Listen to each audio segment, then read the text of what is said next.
দেশের ঋণ নিয়ে ঋণ পরিশোধের একটি দুষ্টচক্র তৈরি হয়েছে, এটি সহসাই ভাঙা কঠিন। তারপর সরকার বাস্তবসম্মত বাজেট দিয়েছে বলে মন্তব্য করেছেন পরিকল্পনা উপদেষ্টা।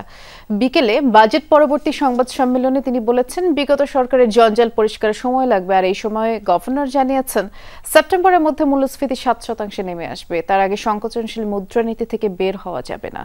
যমুনা ইলেকট্রনিক্স ঈদে ডাবল খুশি অফার সিজন 3, যে কোনো পণ্য কিনলেই পাচ্ছেন নিশ্চিত ঈদ উপহার।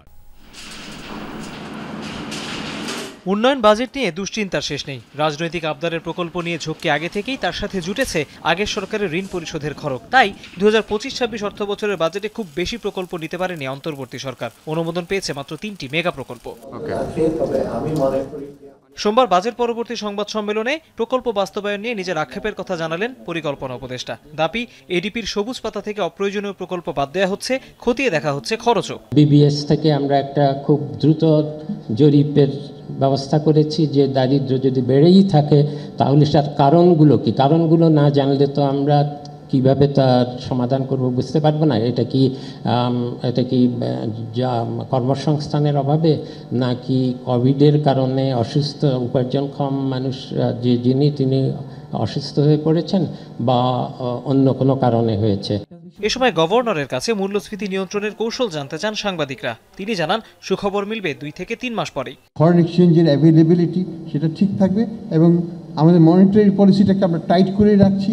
আমরা আগামীতে এটা ইন্টারেস্ট রেটটা কমিয়ে আনবো যখন ইনফ্লেশনটা 7%-এর নিচে নেমে যাবে। আমরা আশাবাদী এটা জুলাই, অগাস্ট, সেপ্টেম্বরের মধ্যেই আমরা সেখানে যেতে পারবো।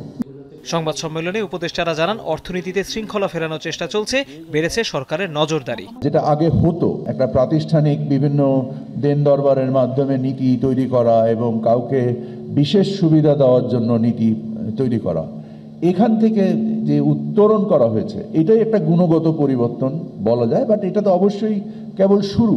65 টাকায় আমরা গ্যাস আমদানি করি, কিন্তু আমরা সেই গ্যাস বিক্রি করি 30 টাকায়। তো এখানে তো ভ্যালু এডিশন ইজ নেগেটিভ।